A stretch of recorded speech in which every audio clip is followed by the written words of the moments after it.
1 साल बाद फिर ऊपर वाले ने उनको बेटा दे दिया। सब बहुत खुश थे। सुशील बाहों में उठाकर झूमने लगा अपने बेटे को। रीता बेड पर लेटी सुशील की आंखों में बेटे की मोहब्बत में निकलते आंसू देख रही थी। जिंदगी में अच्छे दिन आते हैं, लेकिन अक्लमंद वही होता है जो खुद को हालात में ढाल लेता है। सुशील के 2 भाई जो सुशील से अमीर थे, उन दोनों भाइयों का अपना अच्छा खासा बिजनेस था, लेकिन सुशील का छोटा सा होटल था जिससे बस गुजारा हो रहा था।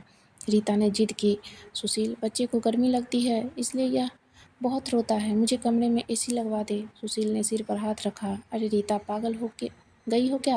मेरे पास नहीं है इतने पैसे एसी के लिए। रीता ने जिद की, मुझे एसी चाहिए बस कमरे में। सुशील अपने बेटे को सीने पर लेटा के खेल रहा था उसके साथ। रीता बस एसी लगवाने की जिद किए बैठी थी। सुशील ने रीता का हाथ पकड़ा, अपने करीबी किया।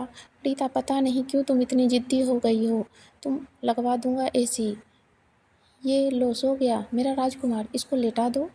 2 साल बाद ऊपर वाले ने एक बेटी भी दे दी। वे दोनों बहुत खुश थे। हर अच्छी बुरी ख्वाहिश पूरी करता था सुशील, लेकिन फिर भी छोटी छोटी बातें पे उनमें झगड़ा रहता ही था। बेटा 4 साल का हो गया था, बेटी छोटी थी। सुशील का होटल का काम अच्छा नहीं चल रहा था। सुशील कुछ परेशान था। घर आया, देखा बेटे ने उसका लैपटॉप तोड़ दिया था। प्रीति मोबाइल पे लगी हुई थी।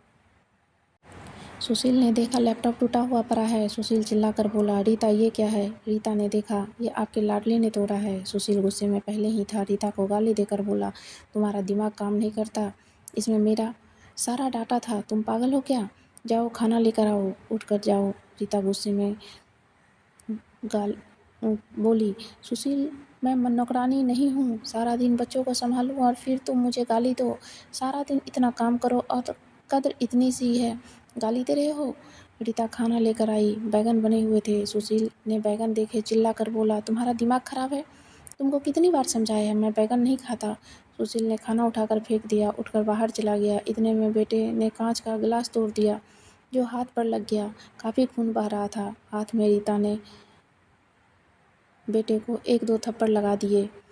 बहुत तंग आ गई हूँ मैं तुम बाप बेटे से। बेटे को उठाकर कमरे में ले गई। रो रही थी, साथ ही उसे मैं बोल रही थी, 5 साल हो गए, इस इंसान के साथ बड़ी कद्र ही नहीं है मेरी। बेटे के जख्म में मरहम लगाने लगी। इतने में बेटी भूख से रोने लगी। बेटी को गोद में उठाया। इस इंसान की ऐसी हरकत रही तो गुजारा मुश्किल हो जाएगा। रात भर सुशील गायब रहा। रीता ने भी फ़ोन करके ना पूछा। रीता ने अपनी माँ को बताया, सुशील आजकल ना खर्चा दे रहा है, ना अच्छे से बात करता है, गालियाँ देता है। माँ ने कहा, अच्छा हम करते हैं बात। उसे सुशील को महसूस हुआ उसने अच्छा नहीं किया रीता के साथ। आज घर जाकर रीता को सॉरी कहूँगा। घर आया, देखा घर में रीता की माँ, बाप, चाचा सब आकर बैठे हुए थे। सुशील ने रीता की तरफ देखा। रीता खामोश रही। नमस्ते किया, उसके बाद बात तो शुरू हो गई। माँ चिल्लाकर बोली, क्यों बेटा, तुम खर्चा क्यों नहीं देते हो रीता को? क्यों गालियाँ देते हो? सुशील को बहुत गुस्सा आया। घर की बात ही हम दोनों सुलझा लेते। सुशील ने गुस्से से कहा, इसको सब कुछ देता हूँ, ये बस तमाशा लगाना चाहती है। रीता भी गुस्सा थी। वो भी गुस्से में बोली, क्या देते हैं? वो महीने में 10,000 देते हो जिसका दोनों बच्चे का दूध भी पूरा नहीं होता। एहसान करते हो मुझ पर, तुम्हारे बच्चे पर खर्चा करती हूँ। बहस इतनी बढ़ गई सबके सामने। सुशील ने रीता को थप्पड़ मार दिया। रीता की माँ बर्दाश्त नहीं हुआ। वो अपनी बेटी को साथ ले गई। दोनों बच्चे भी साथ ले गई। सुशील ने भी ना रोका उन्हें। रीता नाराज़ होकर चली गई। रीता को थप्पड़ ज़्यादा जोर का लगा था, निशान बन गया था चेहरे पर। माँ भी रोने लगी। न जाने पहले भी कितना जुल्म करता होगा मेरी बेटी पर, कमीना इंसान।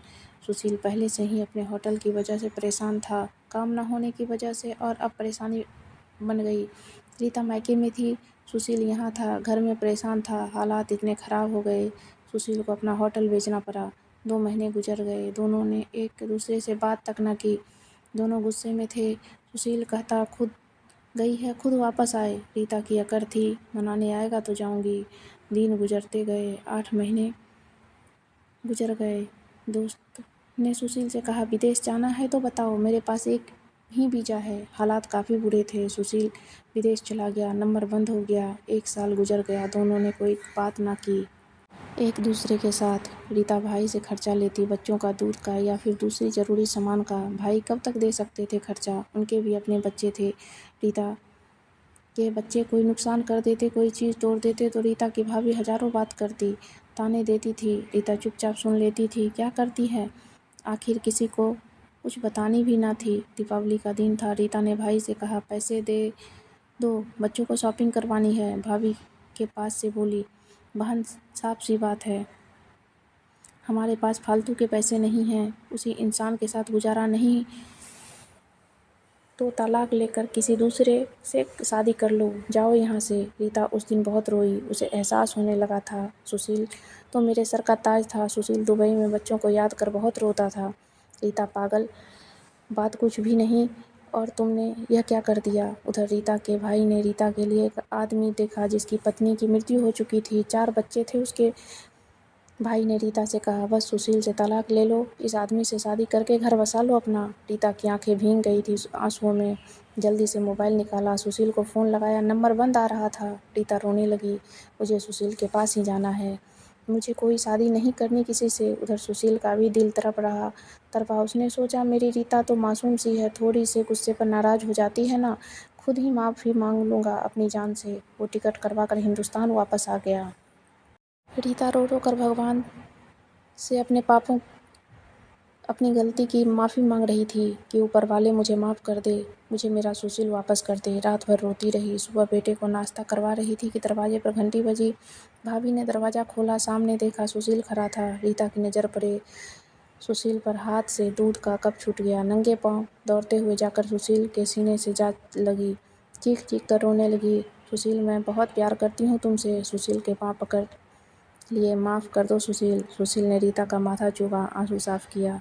तुम भी माफ़ कर दो मेरी जान, मैंने तुम्हें गुस्से में बोल दिया था। बच्चों को सीने से लगाया, सुशील प्यार करने लगा। रीता के भाई और भाभी की आंखों में डालकर गर्व से बोली, मेरा परमेश्वर, मेरा हमसफ़र, मेरे पास आप लोगों का बहुत बहुत धन्यवाद। वो सुशील के साथ घर वापस आ गई। दोनों खुशी से सब बातें भूल कर जीने लगे।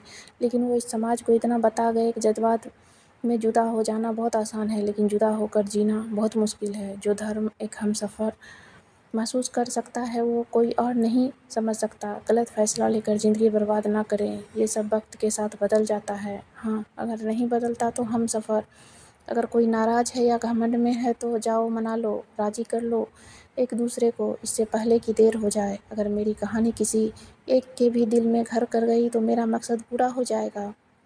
आजकल छोटी छोटी बातें पर घर उजड़ रहे हैं, अगर थोड़ी बर्दाश्त कर ले तो ऐसे घर ना उजड़े। दोस्तों, सही कहा ना मैंने? आपकी क्या राय है इस कहानी के बारे में? आप कमेंट करके हमें ज़रूर बताएं।